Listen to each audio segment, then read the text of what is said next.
Mes chers frères et sœurs, être un homme est un défi qui, à chaque instant de son existence, doit être présent. Être un homme lorsqu'on est jeune, être un homme lorsqu'on vient de se marier, être un homme quand on est un père de famille, être un homme quand on devient un grand-père, être un homme au sein de sa communauté. C'est un défi de chaque instant et ce sont des réalités que nous devons sans arrêt nous rappeler. Il faut que ce soit clair. Être un homme, c'est être aimé, mais ce n'est pas être craint. Aujourd'hui, avec certaines définitions qu'on a dans les quartiers et certaines définitions qu'on a notamment dans le rap, les gens ont confondu un certain nombre de choses, notamment avec un terme qui est très connu, mais très peu compris, qui est le terme du respect. Beaucoup de gens confondent le respect et la crainte. Ce sont deux choses qui sont complètement différentes.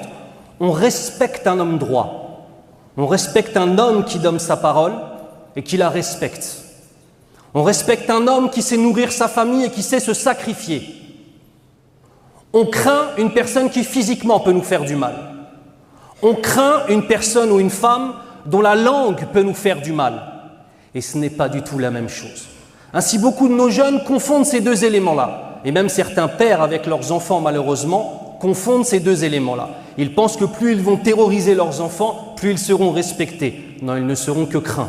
Ma'al asaf shadid. Ce ne sont pas les cris, ce ne sont pas les menaces, ce n'est pas la possession d'armes, ce n'est pas la possibilité de vendre ou de ne pas vendre, la possibilité de mettre un coup de pression à un tel ou un autre qui fait de toi un homme, wallahi. Le prophète sallallahu alayhi wa sallam nous dit Laysa shadidu bi sur'ah, innama shadidu alladhi yamliku nafsahu 'inda al-ghadab. Ce qui signifie, l'homme fort, ce n'est pas celui qui est capable de terrasser son adversaire. L'homme fort, c'est celui qui est capable d'emprisonner son âme au moment de la colère.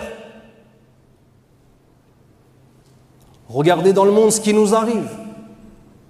Notre communauté composée d'hommes, alhamdoulilah, qui sont capables de s'énerver dès qu'on menace leur argent. Mais sont-ils capables de défendre leur dîne? Des hommes qui, si tu veux les escroquer de 200 €, wallah, ya écrit ton testament. Mais si par contre tout le monde attaque l'islam, wallah haula'i na'imun ou na'imin, tu les vois, ces mêmes personnes qui pour quelques euros seraient prêts à tuer leur prochain, qu'Allah nous préserve. Mais quand on a l'islam qui est piétiné, quand on a les musulmans qui sont persécutés, quand on a nos sœurs qui se font agresser dans la rue, wallahi rien. Allah Azza wa Jal nous dit Minal mu'minina rijal sadaqu ma'ahadullah alayh. Ce qui signifie, il y a parmi les croyants de véritables hommes qui ont concrétisé le pacte qu'ils ont passé avec Allah Azza wa Jal. Rijal, wa lan tajidu fil Qur'an al-Karim rajul, da'iman rijal ma'al jama'a. Et tu ne verras jamais dans le Coran le mythe du héros où un seul homme va sauver tout le monde. Et tu ne verras pas un homme, rajul, mais tu as toujours rijal, une communauté d'hommes qui par leur nombre, par leur foi, par leur droiture, peuvent changer les choses, incha'Allah. L'imam Ibn al-Qayyim, rahimahullah, vient nous donner la définition de qu'est-ce qu'un homme. Il nous dit dans le sens, l'homme véritable est celui qui, lorsque ce bas monde lui ouvre ses portes, il ne s'en réjouit pas. Lorsque ce bas monde lui tourne le dos, il n'en est pas attristé. S'il est lésé, il ne devient pas injuste. S'il est éprouvé, il ne faiblit pas. Il vit pour Allah et son cœur est tourné vers Allah et son temps est occupé pour Allah Azza wa Jal. Haoula'i rijal. Voilà c'est quoi des hommes. C'est pas autre chose que cela. On a des faux concepts sur ce qu'est être un homme. Et comme je vous le disais, malheureusement, le rap a beaucoup participé à cela. Déjà, il faut qu'on soit d'accord sur une chose. Le rap est un monde de mythos. C'est un monde de mythomanes. Les gens qui sont dans la rue n'ont pas le temps de faire du rap. Les gens qui brassent réellement n'ont pas le temps de faire du rap. 95 voire 99% des rappeurs sont juste des menteurs et écrivent des histoires qu'ils ont inventées. La problématique, c'est quoi? C'est que ceux qui les écoutent finissent par, à force d'entendre ces histoires-là, les banaliser. Premièrement, à force d'entendre des gens qui te disent qu'ils font des trucs de folie, que ce soit vrai ou non, tu finis par le banaliser. Ah, c'est notre quotidien. Deuxièmement, ils finissent par les prendre pour modèle. Wallah, ya ikhwan, vous allez prendre des rappeurs, des mal'ounin, des gens maudits par Allah Azza wa Jal, des alcooliques, des drogués, comme modèle. Est-ce que vous vous rendez compte qu'Allah Azza wa Jal nous a donné Muhammad sallallahu alayhi wa sallam comme modèle? La question au jour du jugement, désires-tu boire du haoud de Rasulillah sallallahu alayhi wa sallam, du bassin?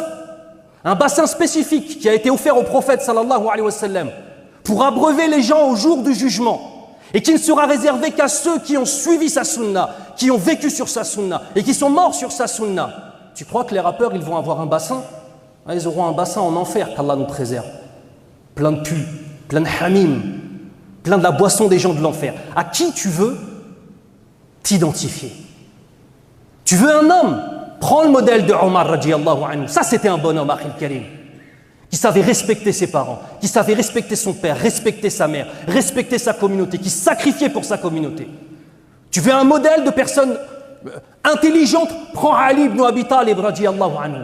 Tu veux un homme dont la générosité était extraordinaire? Prends Uthman ibn Affan radiyallahu anhu. Tu veux un homme dont les adorations étaient extraordinaires? Prends Abu Bakr Siddiq radiyallahu anhu. Tous les modèles sont présents chez les Sahaba radiyallahu anhu. Mais ma'al asaf al-shadid, tu poses des questions sur la vie du prophète sallallahu alayhi wa sallam ou sur les Sahaba radiyallahu anhu, les gens sont incapables de répondre à des questions de base, alors que tu leur poses des questions sur des khoubatha parmi les rappeurs, ou tu leur poses des questions sur des footballeurs. Wallah ya akhi, toute sa sira, toute sa vie, il te la déboule. Fil jannah anta ma'a man ahbabt. Kama qala an-nabi sallallahu alayhi wa sallam. Au paradis, tu seras avec ceux que tu as aimés. Fais attention à qui tu donnes ton amour. Fais attention à qui tu donnes ton amour. Fais attention à qui tu donnes ton amour. Tu risques d'être avec ceux que tu as aimés. Et si les gens que tu as aimés sont détestés d'Allah Azza wa Jal, prépare-toi à en subir les conséquences. Qu'Allah nous préserve, ya Rabbal Alamin. Si tu veux être un homme, en fait, commence par une chose de base. Sois pieux avec tes parents. La créature qui t'a donné la vie, c'est ta mère. La créature qui t'a protégé, c'est ton père. La créature qui n'a pas dormi lorsque tu étais malade, c'est ta mère. Wallah, écoutez-moi bien. Tous ceux qui vont au habs, tous ceux qui vont en prison, sachez une chose, bande d'égoïstes. Vous ne rentrez pas seul en prison. Ta mère et son cœur rentrent avec toi.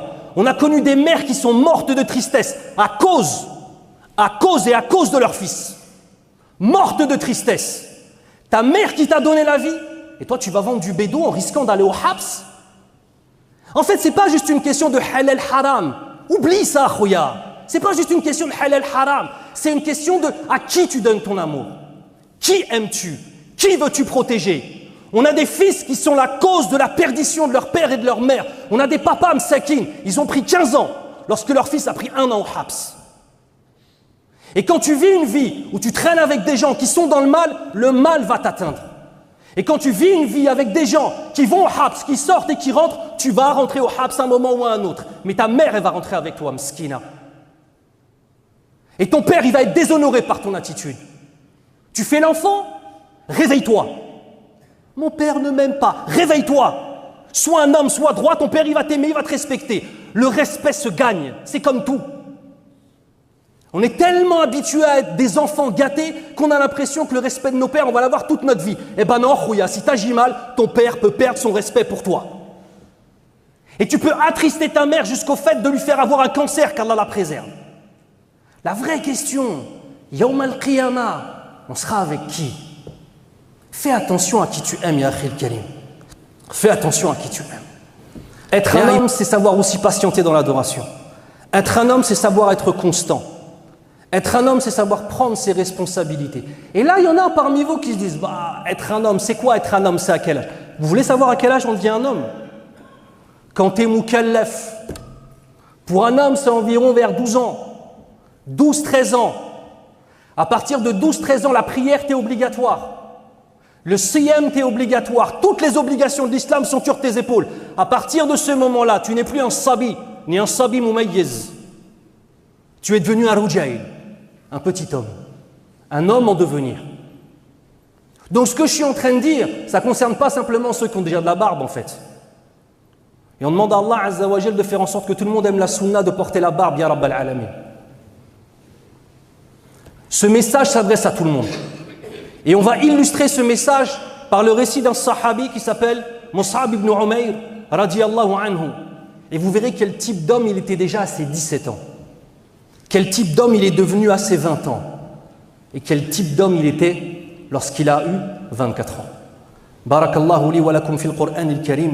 ونفعني الله وإياكم بما فيه من الآيات والذكر الحكيم أقول قولي هذا واستغفر الله لي ولكم وهو الغفور الرحيم بسم الله الرحمن الرحيم الحمد لله رب العالمين أما بعد مصعب بن عمير رضي الله عنه. C'était un jeune d'une famille noble et aisée. Il faisait partie de la tribu des Banu Abdiddar. Il était le jeune homme le plus élégant des Quraysh. Lorsqu'il passait dans les rues, les têtes des jeunes filles tournaient. Il mettait des parfums qui étaient si précieux et qui valaient si cher que lorsqu'il était passé dans une rue, si toi tu passais après lui, tu sentais encore son odeur. Mus'ab ibn Umayr est passé par là. Il avait les plus beaux vêtements et tout ce qu'il avait, c'était sa mère qui lui offrait. Sa mère qui était Khunnas bint Malik, qui était une femme extrêmement riche, mais extrêmement ferme dans ses convictions. Il était le jeune que tous les jeunes enviaient. Je vous parle de l'époque où il avait environ 16-17 ans. Comme vous le savez, à cette époque-là, les hommes se mariaient très très tôt, mashallah, tabarakallah. C'est pas comme aujourd'hui, ils ont 30 ans, c'est encore des adolescents dans leur tête. 30 piges, c'est des adolescents, Allahumma musta'an. Vers ses 17 ans, il entend le message du prophète sallallahu alayhi wa sallam à Bayt al-Arqam, là où les musulmans étaient persécutés, et toutes les nuits, dans Bayt al-Arqam, le prophète sallallahu alayhi wa sallam se réunissait avec les sahaba radiyallahu anhum pour prier la nuit et pour étudier le dîn en tant que tel. Il a été intéressé par ce message. Il a écouté Rasulallah sallallahu alayhi wa sallam, il a été séduit par le message. Il s'est converti à l'islam, mais il n'a pas dit à sa mère. Puis, au fur et à mesure du temps, son entourage a appris qu'il était musulman. Écoutez-moi bien. 17 ans, écoutez-moi bien. Sa mère l'a menacé de le renier. Il n'a pas lâché l'affaire. Sa mère lui a coupé les vivres. Il s'est retrouvé à être comme un SDF. Il n'a pas lâché la foi. Sa mère l'a fait emprisonner. Il n'a pas lâché la foi. À 17 ans. Minal mu'minina rijal sadaqu ma'ahadullah alayhi. Aujourd'hui, l'islam, on ne te persécute pas pour te faire délaisser l'islam. Aujourd'hui, on t'appelle à l'islam. Et on a des jeunes qui n'ont même pas la rujula de simplement rester des musulmans juste en appliquant les 5 piliers de l'islam et les 6 piliers de la foi. Illa min rahimahullah, Allahul musta'an. Persécuté, emprisonné, comme un SDF. Il est passé de l'état du jeune le plus envié, à l'état du jeune que personne n'envie. Les plus beaux vêtements à des haillons. Emprisonné, frappé, dormant dans la rue, même meskin. Radiyallahu anhu, j'ai dit meskin. Non, c'est pas un meskin, c'est nous les masakin. Wallah. C'était un meskin auprès des hommes, mais il était riche auprès d'Allah subhanahu wa ta'ala.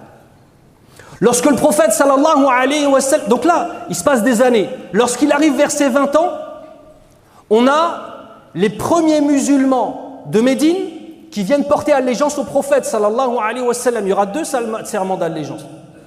Les premiers qui viennent porter serment d'allégeance. Le prophète sallallahu alayhi wa sallam, ils sont environ une dizaine. Il renvoie avec eux qui ça? Mus'ab ibn Umayr. Parce que pendant les années où il était persécuté, il s'est juste contenté de faire ses prières. Ah non, khoya. Ces gens-là, ils veulent al-firdaus al-a'la. Ces gens-là, ils ont visé tout là-haut. Ils n'ont pas visé la dunya tout en haut et le din tout en bas. Ils ont visé le din tout là-haut. Donc celui-ci, c'est devenu un alim, un savant parmi les musulmans, un savant parmi les sahaba radiyallahu anhum. Mus'ab ibn Umayr radiyallahu anhu. Et le Nabi sallallahu alayhi wa sallam l'a envoyé avec un autre sahabi qui s'appelle As'ad. Et ces deux-là, c'est devenu les 2 da'i de Médine. Ils sont allés dans toutes les maisons des Médinois. À l'époque où Médine n'était pas encore musulmane, ils sont partis voir les chefs des tribus, appelés à Allah Azza wa Jal. Mus'ab ibn Umayr, il était surnommé radiyallahu anhu al-Mukri. celui qui lit le Coran, celui qui a mémorisé le Coran et le Karim en tant que tel. Son intelligence, son équité, sa sagesse et sa foi ont fait que par sa cause, des centaines de personnes rentrent dans l'islam. Vous savez, subhanallah, ce n'est pas raisonnable que d'attendre des gens de 50 ans qu'ils défendent la communauté musulmane et qu'ils s'engagent pour la communauté musulmane. Les gens qui ont 50 ans et plus, ils ont fait leur dû, qu'Allah les récompense. C'est à la jeunesse de prendre la relève. C'est à la jeunesse de s'investir. Au lieu de s'investir dans des choses qui font perdre du temps et qui, dans le pire des cas, sont des éléments qui sont haram. Qu'Allah nous préserve.